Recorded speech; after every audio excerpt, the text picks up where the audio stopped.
du coût des transferts et l'État compte engranger 130 milliards sur les 3 ans. La taxation des transactions marchandes, où nous projetons sur 90 milliards, les transactions marchandes d'e-mobile money. La taxation des jeux de hasard, notamment le pari en ligne et les casinos en ligne. Les jeux de hasard, le jeu en ligne aujourd'hui constitue 80% du jeu de hasard. Il nous faut aller chercher les 20% qui restent. Mais nous avons choisi, puisque dans ce secteur, les bookmakers étaient taxés, la LONASE est taxée, mais les parieurs ne sont pas taxés.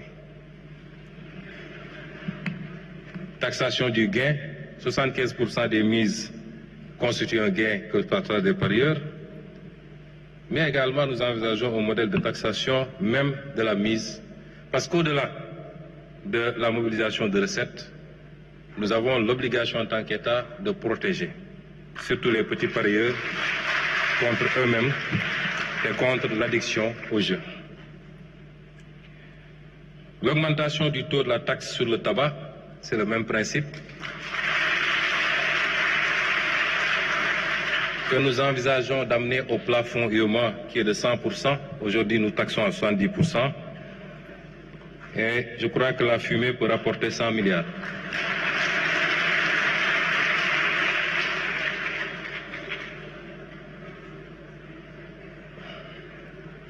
Le relèvement de l'âge limite d'importation des véhicules de tourisme.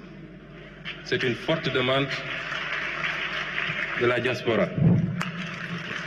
Ils seront satisfaits aussi bien pour les véhicules utilitaires, 8 à 10 ans, les véhicules supérieurs à 3 tonnes 500, 10 à 15 ans, et la généralisation des droits d'accès sur les véhicules de transport et de marchandises.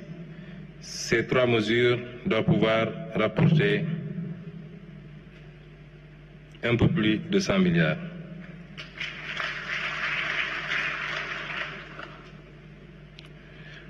La réactivation des droits à l'importation pour les téléphones portables, qui avait été suspendue avec la redevance RUTEL, mais tout le monde convient, les autorités douanières, le ministère de l'économie et des finances, qu'il est temps de remettre en place cette taxation et les projections sont à 200 milliards. Je voudrais dire que tous les chiffres que nous avançons ici sont des chiffres minorés. J'ai demandé à l'équipe de prendre les options les plus minimalistes possibles pour nous aménager une marge d'erreur substantielle.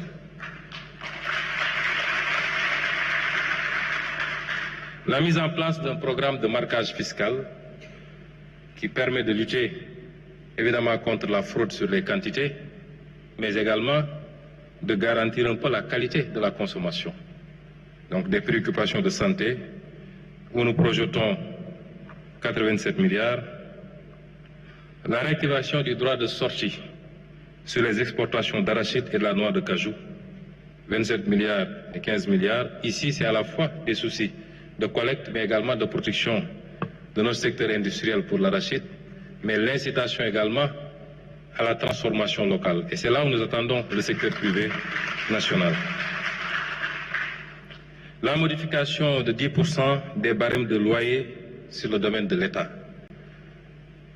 L'État donne des baux, mais nous constatons que les taux contenus dans les barèmes sont extrêmement faibles et n'ont pas été révisés depuis 2011, si ma mémoire ne fourche pas. C'est des mesures qu'il faut, pas seulement sur le barème des loyers, mais également sur le barème des cessions définitives. Si l'État veut acheter un terrain d'un particulier, il l'achète au prix du marché. Mais si l'État vend un particulier, il vend 10 fois, 20 fois, 30 fois moins cher parce qu'il vend selon un barème, puisque l'État n'est pas censé faire des profits sur le foncier. Mais cet État-ci, qui a hérité d'un déficit de 119% et d'un déficit de 12%, est censé faire de l'argent. la régularisation massive des terres du domaine national. Nous avons travaillé avec M. Dia sur la possibilité de faire évoluer le PROCASEF, qui est un programme qui permet de régulariser les propriétaires allégués de terrain, particulièrement en zone rurale, mais ça se faisait presque gratuitement, mais on ne délivrait pas de droits ou de titres.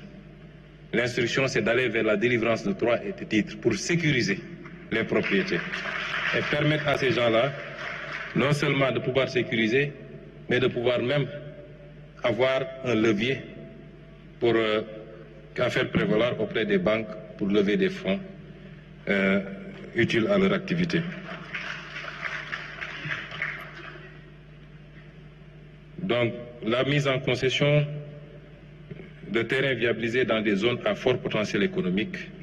Et enfin, l'introduction d'une fiscalité verte et bleue par l'instauration d'une taxe carbone, d'une surtaxe sur les véhicules anciens à forte émission de CO2, ainsi qu'une éco-contribution sur certains produits importés, où nous escomptons 306 milliards.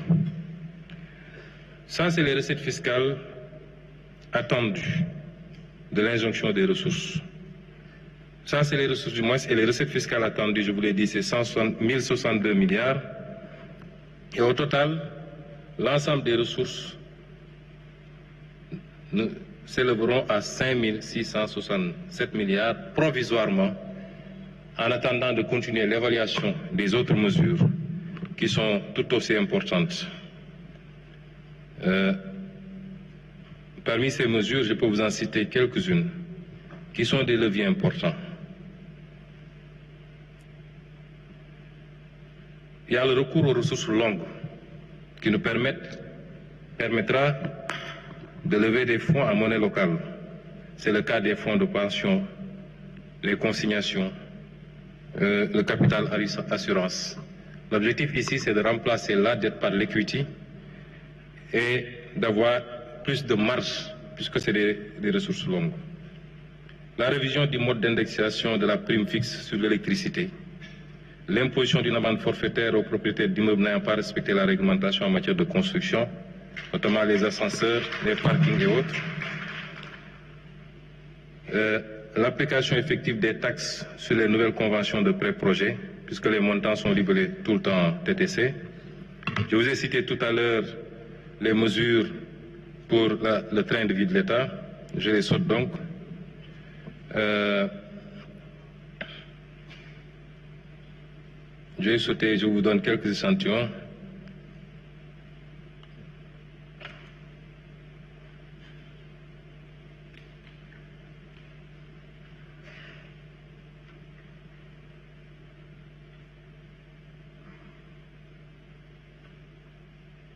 L'application du droit de sortie sur les exportations de produits miniers non couverts par la stabilisation fiscale, la taxation des occupants sans droit ni titre, la traque et la sanction des fausses quittances, des faux certificats de taxes, des certificats recyclés. Nous sommes en train de faire ce travail sous la supervision du président de la République. Je ne vous en dirai pas davantage puisqu'il est en cours, mais la lutte et la compression de la fraude sur ces aspects-là va générer énormément de ressources. J'ai parlé de la subvention modulée du carburant, donc le ciblage.